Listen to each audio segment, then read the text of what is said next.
the Kingdom of Italy and Sicily are not formed yet, but it just shows you the kingdoms you can form. You can also see if I click on my capital down here on the left, I can see that this area is a part of de jure Kingdom of Sicily, which means it is rightful Sicilian province, and it is also a part of the Duchy of Apulia, and the Duchy of Apulia is a part of the Kingdom of Sicily. So that's great. And then we have the same goes for emperors. They also don't get casus bellis for having if somebody has a de jure empire province.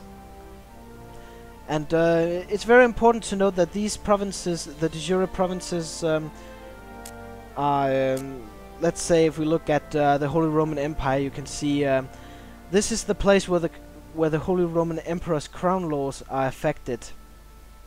So if he changes a crown law, like for instance the crown law which determines who gets to pick the bishops, then everybody in this place will automatically they'll actually have to do as the king says. So if he changes from free investiture to papal investiture, then all of his vassals here will basically, they can't change or appoint successors to bishops any longer. But they also do get to vote for changes in laws. That's actually one important thing I forgot to explain when we're changing laws. If I want to change a law, let's say, let the feudal lords pay a little bit. Then, if we take a look at my duchy, then that means everybody in my realm must may vote, and you can see currently there are no supporters except me, because nobody wants to pay taxes, which is understandable. And then you can open a list of opponents, and basically the way you get them to vote is having high relations. And if we mouse over the list of opponents, you can see how many votes they've got. I got 3 votes, as opposed to some only having 2 or 1 vote. Because I'm the Duke. Then we have the revolt risk map. It's pretty simple, shows you the revolt risk of the provinces. And then you can quickly see what dynasty controls what nation. The Salians control the Holy Roman Empire, the Capets France, and so on. It's really a way to, if you want to know who controls what, to get a quick overview. Then there's the opinion. You can see the opinions of people, and it's generally a little greener in Europe than in the Middle East. That's because they get I get penalty on relations with infidels, with a penalty called infidel. If we click on this guy and mouse over, it says -21 because I'm an infidel. So yeah, let's go back to terrain map mode.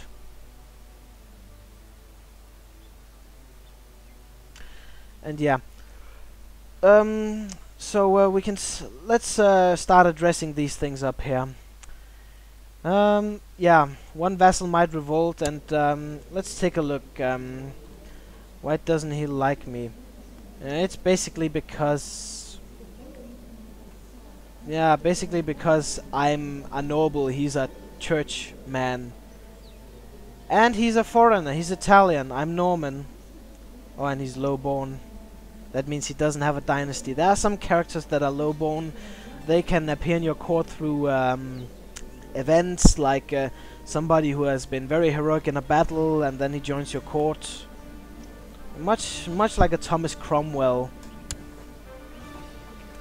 So let's see what we can do to give him, make him more happy. Yeah, we can grant him a title. I don't want to do that, but we can grant him an honorary title. There's a few titles that are that they have their own story. Why they're called Master of the Horse. It has something to do with the Roman Republic, and it gives you it increases opinion, but you also have to make sure you can only give one of these each to a person, and that you can't revoke that title. It will only become available again once he dies, and you also pay him a monthly salary, because I think it's almost like a symbolic job. The guy doesn't really do anything, he just becomes happier with you. Then there's the cupbearer. I have to give him a bigger salary, but I do get a higher opinion. There's also a court jester. I don't know where it is. I think you have to be king before you can give that. I don't know. I think it's just a nice feature. It gives a person -10 relationship penalty. Yeah, let's give him this title. He'll become more happy, and we have noticed that the revolt risk has disappeared, so he's not pissed off any longer. Now, another thing that many new players are very worried about is when they see title loss on succession. They're thinking, what the fuck? Well, as you saw, we have Gavelkin succession, and I have 2 sons. I have Gui, and he's gonna get the Duchy of Calabria and a county. And that's not good, because I'm a duke, and as we discussed earlier, a duke cannot rule over another duke, so he'll become independent, leaving us weakened. Which is why I have to do something about him. I'm not sure, I might assassinate him, but we'll have a look later. Then I can also create some titles. I can create the Kingdom of Sicily. If you hover your mouse over the Create tab, you can see what you need to create it. I need 200 piety to create a kingdom, and I need almost 400 gold. And I need to control at least 50% of its de jure counties to create this title. And currently we control 53%. And if I create it, I'll gain 400 prestige, and yeah, I'll gain a lot of prestige and will become a kingdom. And that's really what our goal is gonna be. Then I can show you guys the crown laws in more detail later. But for now, let's just have the ambition to become a king. And then I can usurp a title. You can usurp titles if you have 50% or more of the de jure counties. And currently I have one of his titles, or one of his counties that are bound to his duchy. So I can't usurp it right now because I can't afford it. But when a duchy only has 2 counties, and if 2 people control 1 province each, it can quickly become basically a usurp spam. One guy usurps it, then the other guy usurps it back. So I'm not really gonna go into that. But yeah, let's see how we can fix this loss of succession. So first I'm just gonna see what are my chances of assassinating. I can't assassinate, it costs gold.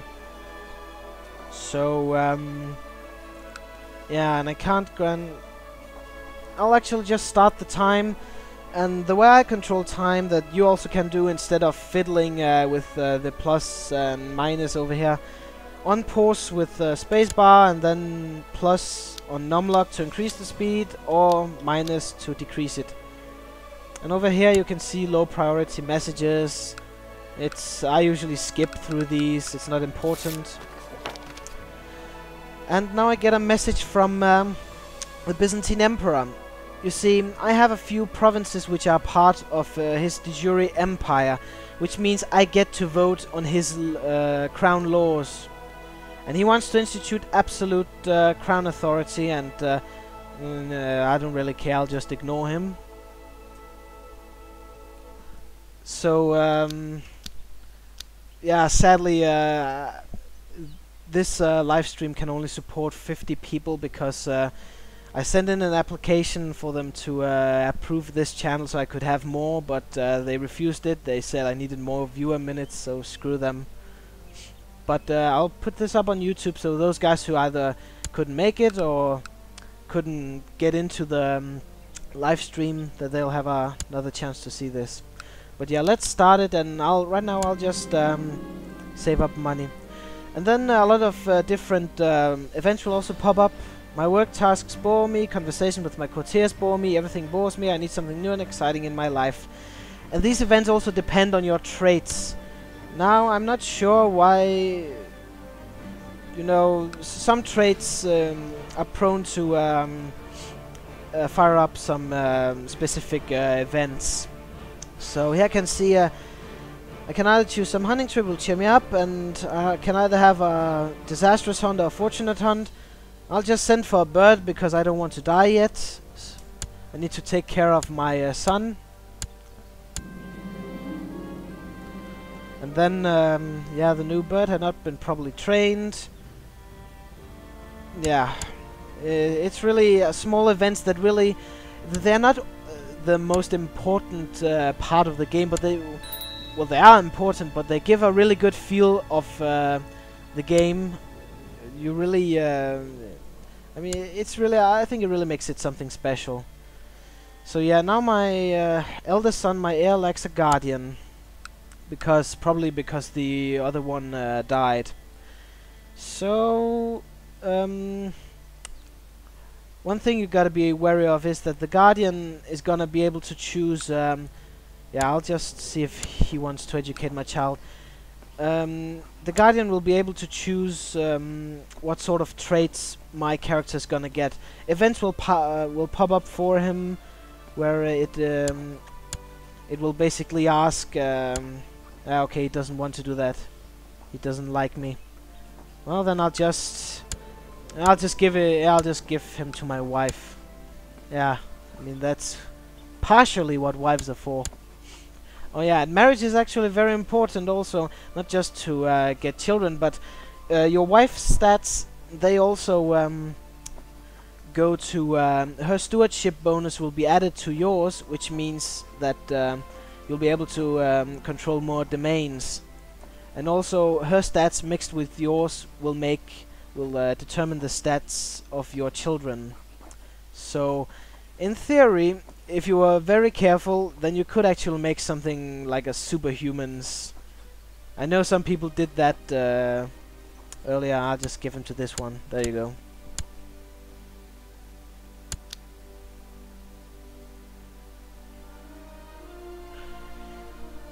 Yeah, and I'm sorry if I didn't get to answer some of your questions. Oh yeah, and my bastard daughter just died. No problem. She was a bastard anyway. But just keep poking me, and now I think I got a little more time to spare for the questions. So yeah, I feel more relaxed now. So now I can either choose to gain the trait a hunter, or I can just gain prestige. I actually like to see what this trait does. So let's open this up, and hunter. Again, +1 martial. Not bad.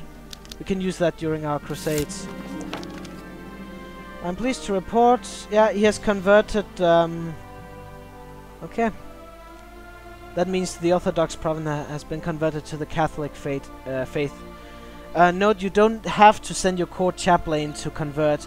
You can also just wait. There is a small chance that they will convert yearly, but it will increase if you send your court chaplain to do that. Now, of course, your courtiers will also want to get married because you're the boss. No marriage goes on without your approval. So I'll just promise her I'll find her somebody. And the best thing is you don't always have to. The game won't be about finding people for your asking again for marriage. Events will pop out where the game takes a random person and then asks you if these two should marry. Then you can just click yes, and then you don't have to bother with it anymore. So yeah, and right now I'm just waiting to get 50 gold, and then I'll and my construction has just finished in Cannes, which is good. And my oh god, my wife is there with child again. Please don't be a boy. Actually, there's one smart thing I can do. If you cannot, if assassination is too